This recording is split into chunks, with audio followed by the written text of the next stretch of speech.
창세기 5장 21절로 24절 말씀입니다. 창세기 5장 21절로 24절 말씀.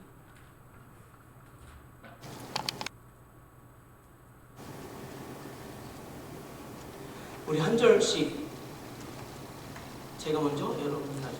제가 먼저, 그 다음에 마지막 절 같이 읽도록 하겠습니다. 에녹은 65세에 무드셀라를 낳았고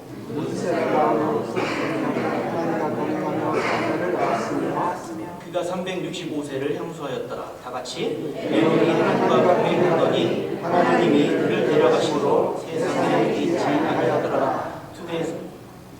아멘. Today's passage comes from Genesis chapter 5, verse 21 to 24. Enoch lived 65 years and begot Methuselah. After the begot Methuselah, Enoch walked with God 300 years and had sons and daughters. So all the days of Enoch were 365 years, and Enoch walked with God, and he was not, for God took him. I hope that you will be blessed through the words given today. You may be seated. 앉아주셔도 되겠습니다. 제가 오늘 여기 굉장히 많이 있네요. 오래 있네요.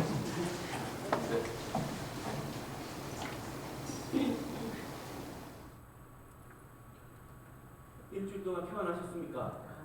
네. 여러분들 하나님께서 주시는 평안과 위로가 항상 함께 하시기를 주님의 이름으로 축복합니다. 하나님이 없으시면은 우리가 이 세상의 존재 가치에 의미가 없습니다. 여러분들 하나님과 늘 함께 하시고요. 하나님을 기쁘시는 일에 동참하는 여러분들 되셨으면 좋겠습니다. 자, 어느 부자의 묘비명에 이렇게 써 있었다고 합니다. 식사. 이게 무슨 뜻이냐면요, 먹기 위해 일했고 잘 먹다가 죽었습니다. 식사. 아시죠? 먹을 식, 일사, 먹을 식, 죽을 사. 식사. 먹기 위해서 일했고 잘 먹다가 죽었습니다. 이런 묘비가 부자의 묘비명에 있었다고 합니다. 여러분, 우리가 이 세상에 태어나서 무언가를 성취하기 위해서 열심히 공부도 하고 일하고 무엇이든 원하는 것 다 얻기 위해서 물불 가리지 않고 나만을 위해서 사는 것, 그것이 우리의 유일한 삶의 목적인가요? 열심히 사시는 여러분들께 묻고 싶습니다. 여러분들의 삶의 목적은 무엇인가요? 여러분들의 묘비 비문에 무엇을 남기고 가시고 싶으신가요? 그저 잘 먹고 잘 살다 갑니다. 이 정도의 삶의 수준의 기준으로 살고 계신가요? 세상 기준으로 볼 때에 이 정도의 기준은 꽤 괜찮아 보이기도 합니다. 잘 먹고 잘 살았으니까요. 그러나 우리가 그리스도인이라면 우리가 이 땅에 오면서 어떤 목적을 가지고 왔다면 그 목적을 발견해야 하고 그 목적대로 살아내야 하는 것입니다. 우리는 이미 믿음의 여정을 시작한 사람들입니다. 믿음은 무엇입니까? 하나님을 의지하는 것입니다. 하나님께 가까이 나아가는 것입니다. 그리고 행동하는 것입니다. 보이지 아니하는 하나님을 믿음의 눈으로 보고 귀로 듣고 살아야 하는 예배하는 사람들입니다. 우리의 믿음의 여정은 예배를 통해서 하나님과의 만남을 통해서 이루어져 가는 것입니다. 그런데 예배는 말이죠, 시작입니다. 이 예배는 주일 한 번으로 그치는 것이 아니라 우리의 삶 속에서 계속해서 이어져 가야 하는 것입니다. 그래서 오늘 우리는 어떻게 하면 이 예배를 매일매일의 삶 속에서 지속해 나가고 하나님과의 관계를 유지해 나갈 수 있는가를 에녹을 통해서 알아보려고 합니다. 여러분 5장에 보시면요, 아담의 계보, 즉 족보가 등장합니다. 족보에 보게 되면 많은 사람들이 나오는데요, 이 족보는 희망의 기록이라기보다는 좀 절망스럽고 약간은 좀 안타까운 기록이라고 할 수 있습니다. 1절부터 31절까지 읽어보시면요, 무슨 공동묘지의 비석을 읽는 느낌이 듭니다. 왜냐하면 그가 살고 죽었더라 이런 내용들 뿐이거든요. 보십시오. 창세기 5장 5절입니다. 그는 930세를 살고 죽었더라. 그는 905세를 살고 죽었더라. 그는 895세를 살고 죽었더라. 절이 넘어갈 때마다 반복되는 표현은 뭡니까? 그가 살고 죽었다. 그리고 그가 죽었다. 뭐 이런 말들 뿐이에요. 이 기록이 계속 이어지고 있는 거예요. 여러분, 이것이 죄가 이 땅에 가져온 비극이죠. 그죠? 영원히 하나님과 살 수 있었는데 길게 살았다고 좋아할 것이 아니라 어차피 죽음은 맞이해야 된다는 거예요. 사망이라고 하는 죽음이 우리에게 온 비극인 거예요. 27절에 보면 가장 장수한 사람이 등장하죠. 누굽니까? 무드셀라. 무드셀라가 969년을 살았어요. 그리고 이 사람의 끝에 무드셀라를 언급하면서 다른 얘기는 안 쓰고 뭘 썼냐면요, 그도 죽었더라예요. 그렇게 끝나게 되는 거죠. 여러분, 이 족보는요 우리에게 이런 얘기를 하는 거예요. 무슨 얘기를 하는 것이냐면, 너의 조상도 죽었고 너도 죽을 것이고 너의 후손도 죽을 것이다. 네. 여러분, 죽음을 피해갈 수 있는 사람이 없다는 거예요. 저를 포함해서 이 자리에 계신 모두가 결국에 죽게 될 것이라는 겁니다. 그런데 우리는 마치 안 죽을 것처럼 살아가죠. 그러나 우리는 죽을 수밖에 없는 유한한 존재라고 하는 것을 잊지 말라고 성경은 반복해서 말씀을 하고 있는 거예요. 여러분, 성경은 의외로 장수하는 것에 큰 관심을 두지 않습니다. 오늘 본문이 비록 900년, 800년 점점 그 연수가 줄어들긴 하지만 오래 살았다라는 기록 속에서 성경이 말하고자 하는 것은 이렇게 사람들이 오래 살았다, 그러니까 너희들도 오래 살아라, 그걸 말하고자 하는 것이 아니고요. 장수했다라는 것을 지금 드러내고자 하는 것이 아니라 이 5장의 말씀을 가만히 읽어보면 969세까지 살았던 무드셀라조차도 아무리 오래 살았어도 결국 창세기 5장의 족보처럼 하나님과의 동행이 없이 살다가 죽을 수 있는 것, 이것이 비극이라고 하는 것을 이 창세기 5장은 말씀해주고 있는 것이에요. 뭐라고요? 하나님과의 동행이 없이 살다가 그냥 죽는 것, 이것이 비극이다 라는 것을 보여주는 거예요. 다 살아갔다가 죽었어요. 969세까지 살았던 무드셀라도 죽었어요. 계속 그렇게 죽었다 얘기하다가 한 사람만은 하나님과 동행하다가 죽음을 보지 않고 옮겨졌다는 표현 속에서 드러나는, 바로 누군가는 그렇게 동행하며 살지만 대부분의 사람들은 동행이 없이 살다가 그냥 죽었더라라고 하는 말씀을 하고 있는 거예요. 오늘 말씀을 잘 보시면요, 창세기 4장을 보게 되면 셋의 아들, 아담의 세 번째 아들, 셋의 아들 중에 에노스라는 사람에 대해 언급합니다. 4장 26절 말씀에 보면 에노스 때에 비로소 여호와의 이름을 불렀더라 라는 표현이 나와요. 굉장히 긍정적인 표현이죠. 에덴 동산에서 쫓겨나서 마음대로 살았던 가인의 후손들이 있었는가 하면 셋의 후손들은 하나님의 이름을 부르고 예배했다라는 거예요. 하나님을 아는 이들이 있었고 함께 모여서 예배했다라는 것이에요. 그리고 오늘 5장에 그 사람들의 족보가 나오는 것입니다. 그런데 그 사람들의 삶의 요약이 무엇이었다고요? 그렇게 살다가 죽었더라라고 끝나는 거였어요. 여러분, 이게 무슨 의미라고요?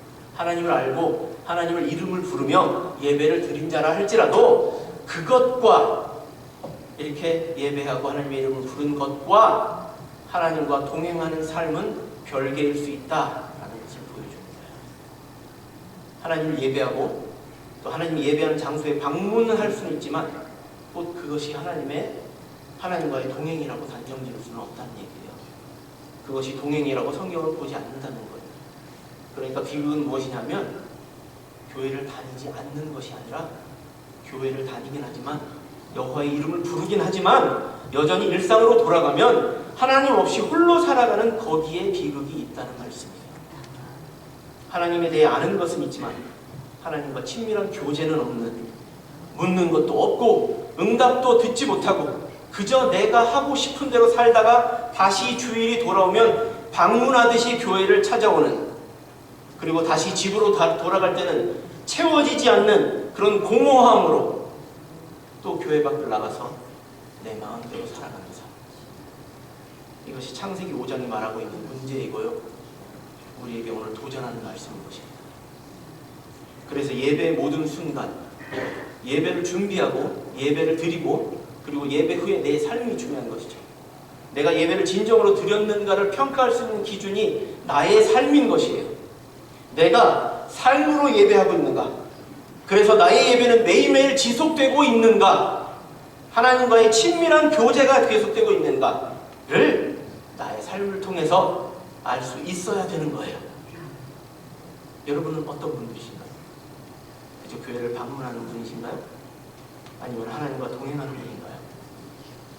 이게 중요한 문제가 아닐 수 없습니다. 이것이 오늘 창세기 5장에 또 히브리서 11장을 통해서 우리에게 주신 도전인 것입니다. 계속 죽었더라 이렇게 이어지는 족보 속에서 독보적인 한 사람이 등장하게 되는데요, 모든 흐름을 딱 중단시키고 완전히 흐름을 바꿔버리는 어둠 속에서 마치 복음의 한 줄기비처럼 등장하는 이 사람, 에녹입니다. 5장 24절에 그에 대해서 이렇게 서술합니다. 에녹이 하나님과 동행하더니 하나님이 그를 데려가심으로 세상에 있지 아니하였더라. 자, 지금까지 다른 사람들에게 뭐라고 설명했죠? 죽었더라. 이거밖에 없었어요. 근데 에녹은 그렇게 기록되지 않았어요.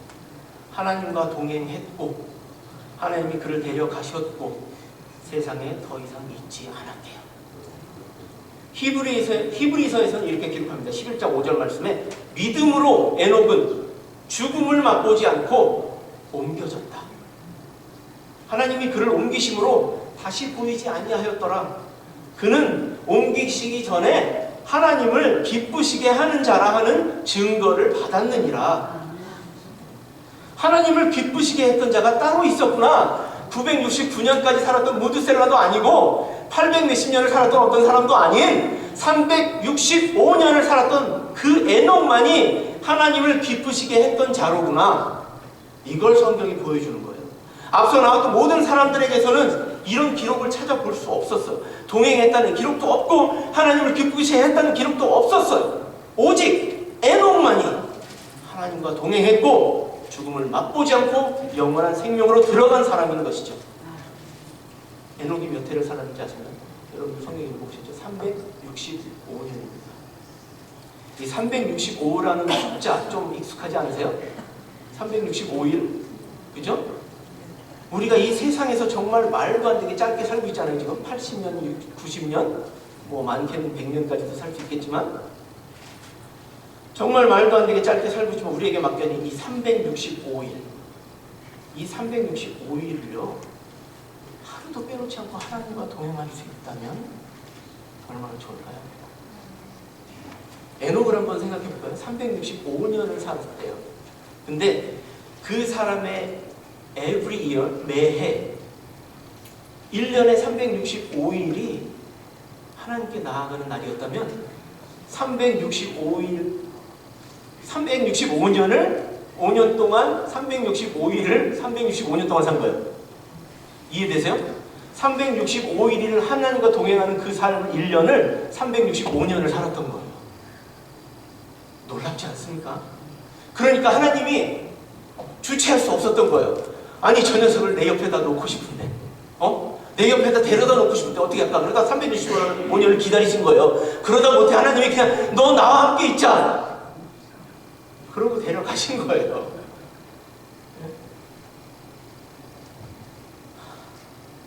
짧게 살았지만 누구보다도 의미 있던 연수가 아니었을까요? 이 365년이라는 연수가요. 이 동행이라는 말의 의미가 뭘까요? 동행은요 누구의 뜻과 내 뜻이 같아졌다는 의미예요. 우리가 하나님의 뜻과 맞게 살아가면 우리는 하나님과 동행한다라고 말할 수 있는 거예요. 아모스 3장 3절 말씀해 보니까요 두 사람이 뜻이 같지 않은데 어찌 동행하겠으며, 그러니까 뜻이 맞아야 동행할 수 있는 거예요. 여러분 하나님과 뜻이 맞아야 하나님과 동행할 수 있는 거예요. 하나님과 동행하는 것 같지만 끝은 다른 거예요. 만약에 하나님과 뜻이 같지 않으면 나는 천국으로 가는 것 같았는데 하나님과 동행하는 것 같았는데 내 끝은 다른 곳에 있는 거예요. 얼마나 안타까운 삶일까요? 뜻이 맞으면 어디든 무엇을 하든 함께 할 수 있는 거예요. 예수님이 죽으신 후에 부활하셔서 엠마오로 내려가는 두 제자에게 나타나셨어요. 그죠? 소망도 잃고 의미도 잃어버렸어요. 삶의 의미도 잃어버리고 그렇게 내려가고 있었어요. 그래서 예수님이 다시 한번 그 제자들에게 동행하시면서 뭘 하셨을까요? 주님의 뜻을 가르쳐 주셨어요. 다시 한번. 그래서 주님의 뜻을 다시 한번 알려주시고 설득하시고 이해시켜 주셨어요. 그래서 그 뜻대로 살아야 한다고 확신을 주시려고 거기에 같이 동행하신 거예요.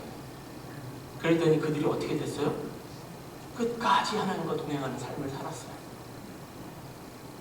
에녹을 다시 한번 보겠습니다. 에녹이 동행했다는 것은 일상적인 삶, 아버지로서의 남편으로서의 역할 정도 했던 것 같아요. 뭔가 대단한 성취를 이룬 사람은 아니었어요. 그런데 동행의 삶이 뭘 했다고요? 하나님을 기쁘시게 했다고요. 여러분, 에녹은요 어떤 것도 이룬 것이 없었어요. 오늘 본문 말씀과 히브리서를 찾아보세요. 에녹이 뭐 했습니까? 따로 별로 기록된 게 없어요. 엘리야처럼 불을 내려서 바알 선지자를 물리쳤나요? 다윗처럼 골리앗을 무너뜨리고 많은 전투에서 이기고 통일 이스라엘 왕국을 세웠던 만큼의 어떤 업적이 있었나요? 에녹은요 어느 하나의 근처에도 가지 못했던 사람이에요. 창세기 4장에 보면 하나님을 모르는 가인의 후손들의 이야기가 나옵니다. 이 가인의 후손들은 정말 대단한 사람들이었어요. 무엇을 하였나 보면 도시를 세웁니다. 육축 치는 자의 조상이 되고 수금과 퉁소를 잡는 자의 조상이 되고 구리와 새로 기구를 만드는 조상이 되고, 그러니까 기술적으로나 또 인류를 이롭게 하는 일에 굉장히 많이 쓰임을 받은 사람들이었어요. 그런데 한 가지 문제가 있어요. 이들은 하나님을 몰라요. 이것이 하나님을 기쁘게 했나요? 아니요. 그들은 그렇게 살다가 죽었어요. 살다가 죽었더라. 살다가 죽었더라. 그것뿐이었어요. 그런데 이 에녹은요 이런 일을 한 사람은 아님에도 불구하고 하나님을 기쁘시게 했답니다. 그 이유가 뭐라고요? 하나님과 동행했기 때문이에요. 하나님의 뜻에 맞게 살았기 때문이에요. 자, 그러면 우리가 한 공식을 나열할 수 있어야 되는데요. 믿음은 곧 하나님과 동행하는 것이고, 하나님과 동행하는 것은 뭐라고요? 하나님을 기쁘시게 하는 것이다. 여러분이 무엇인가를 하고 싶어요. 그런데 하나하나 일일이 배우려면 시간도 오래 걸리고 시행착오도 많이 겪어봐야 하는 어려움이 있겠죠. 제가 커피를 좋아해서 커피를 내려서 먹고 싶었지만 바리스타가 되기 위해서 학원에 가고 그러려면 시간이 너무 들고 돈도 들고, 그래서 유튜브를 택했어요. 거기서 모든 걸 다 끄집어내서 제가 배웠어요. 그래서 지금은 바리스타는 아니지만 커피를 잘 내려요. 그렇죠. 내가 하고 싶어하는 일을 경험한 어떤 사람을 따라할 수만 있다면 그 일은 생각보다 더 수월해질 수가 있을 거예요. 그죠? 우리가 믿음으로 살고 싶고 하나님과 동행하는 삶으로 하나님을 기쁘시게 하고 싶어요. 근데 어려워요. 너무 힘이 들어요. 어떻게 해야 될지도 모르겠어요. 방법도 모르겠고. 그러면 우리 누굴 따라하면 될까요? 예수님을 따라하면 되는 거예요. 그래서 예수님이 이 땅에 오셨던 거예요. 우리에게 본을 보여주시기 위해서요. 이 세상에 사시는 동안에 하나님과 동행하시면서 그분의 뜻을 너무나 잘 아셨고 그 뜻대로 사셨던 그 예수님을 따라 살면 우리는 하나님과 동행하는 삶을 사는 거예요. 그러면 예수님을 따라 사는 사람을 뭐라고 하겠어요? 제자라고 하죠. 베드로가 고백했던 것처럼 주는 그리스도시요 살아계신 하나님의 아들이십니다 라는 고백과 함께 예수님을 구주로 알고 인정하고 따르는 삶을 살아야 한다는 거예요. 예수님이 우리를 위해서 본을 보이신 것처럼 우리가 예수님을 따라 삶으로 인해서 우리도 예수님의 본을 세상에 보이면서 살아야 되는 거예요. 그게 하나님과 동행한다는 삶이에요. 그러면 그게 하나님을 기쁘시게 하는 일이고요. 그럼 예수님을 따르는 아주 구체적인 방법이 뭘까요? 예수님이 말씀해 주셨어요. 자기를 부인하고 자기의 십자가를 지는 것이에요. 자기의 십자가를 내 앞에 산재해 있는 일로 생각하지 마십시오. 제자의 길을 갈 때 따르는 그런 어려운 십자가의 길을 얘기하는 거예요. 그게 우리의 십자가인 거예요. 예수의 복음을 위해서 사는 그 십자가. 그게 여러분들의 십자가인 거예요. 예수님을 따른다고 하면서도 여전히 내 생각과 경험을 앞세운다면 그건 따르는 게 아니에요. 그건 제자가 아닌 겁니다. 예수님과 다른 방향인 거예요. 같은 방향인 것처럼 보이지만 다른 방향인 거예요. 하나님을 기쁘시게 못하는 겁니다. 제자라고 하면서 자기를 부인하지 않고 살게 되면 종종 대면하게 되는 고통과 근심 때문에 믿음과 절망 사이의 선택의 기로에 서서 항상 방황하게 되는 거예요. 이럴 때 어떻게 하면 될까요? 나를 내려놓는 겁니다. 나를 철저하게 내려놓고 누구를 바라본다고요? 하나님만 바라보는 거예요. 이게 믿음이고요. 동행인 거예요. 그렇죠? 어느 바이올리니스트가 연주를 가졌습니다. 그가 연주를 마치고 관객들이 모두 일어나서 막 큰 찬송을 했어요. 그러나 바이올리니스트는 두 손으로 얼굴 감싸고 막 울고 있었어요. 앉은 채로. 사람들이 말했어요. 왜 우십니까? 사람들 보세요. 모두 감동했잖아요. 그러나 연주자는 계속 울었습니다. 사람들이 말했어요. 또 모두가 기립박수를 치고 있잖아요. 그가 말했습니다. 모두가 일어선 건 아닙니다. 저기 저 사람 보고 계십니까? 그는 일어서지 않았습니다. 옆에 있던 사람이 말합니다. 아니, 그냥 한 사람이잖아요. 한 사람일 뿐이잖아요. 그러자 바이올리니스트가 이렇게 말합니다. 맞죠, 한 사람이죠. 그런데 그분은 제 스승입니다.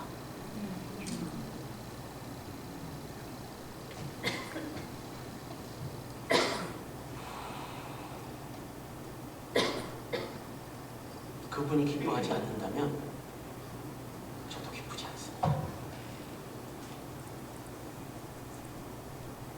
여러분들 삶은 어떠세요?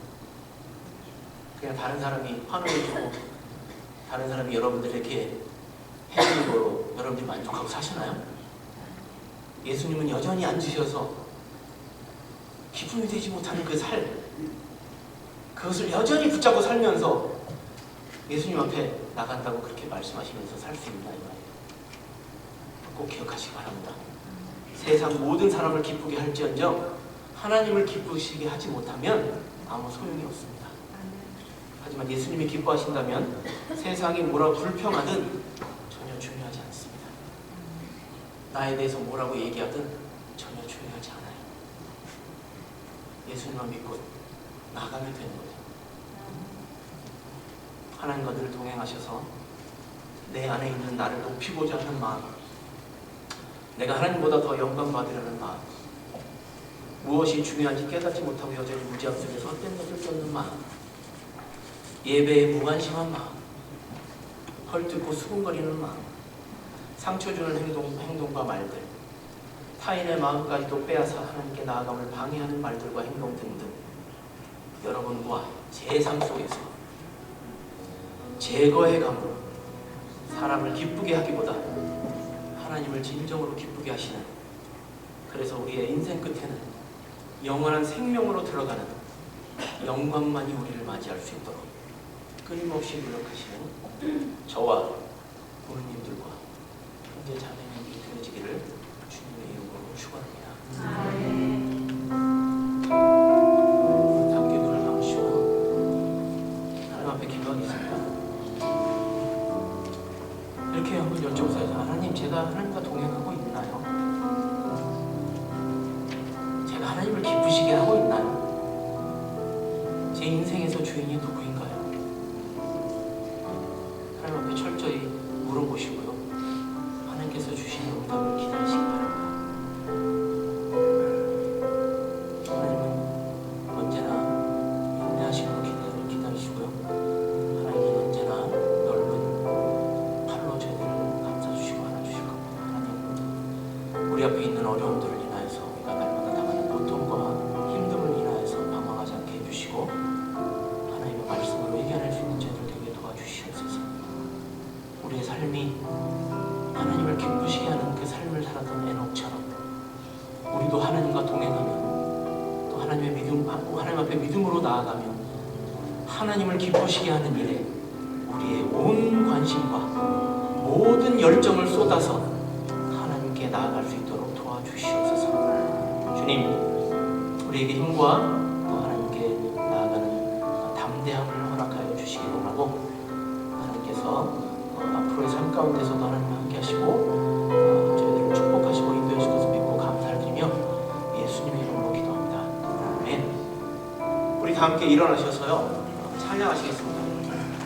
새벽부터 우리 다 아시는 찬양이죠?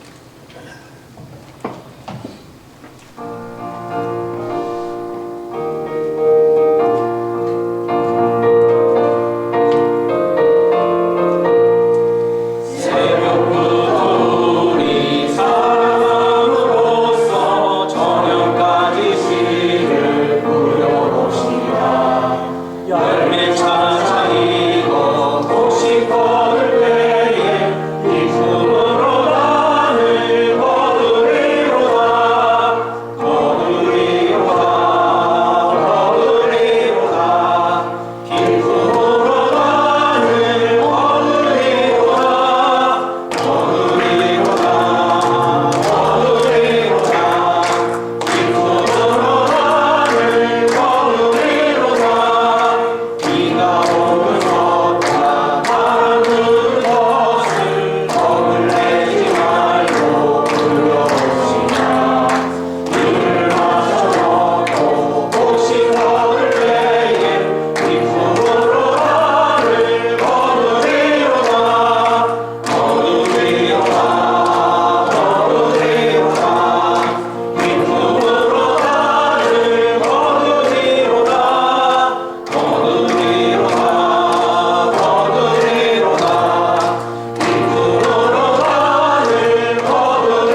행하심이 하나님과 동행하며 예수 그리스도의 발자취를 따라 살며 하나님께서 기뻐하시는 삶을 살기로 다짐하고 돌아가는 모든 군은님들과 형제 자매님들 위해 이제로부터 영원토록 함께 하시기를 주님의 이름으로 축원하옵나이다.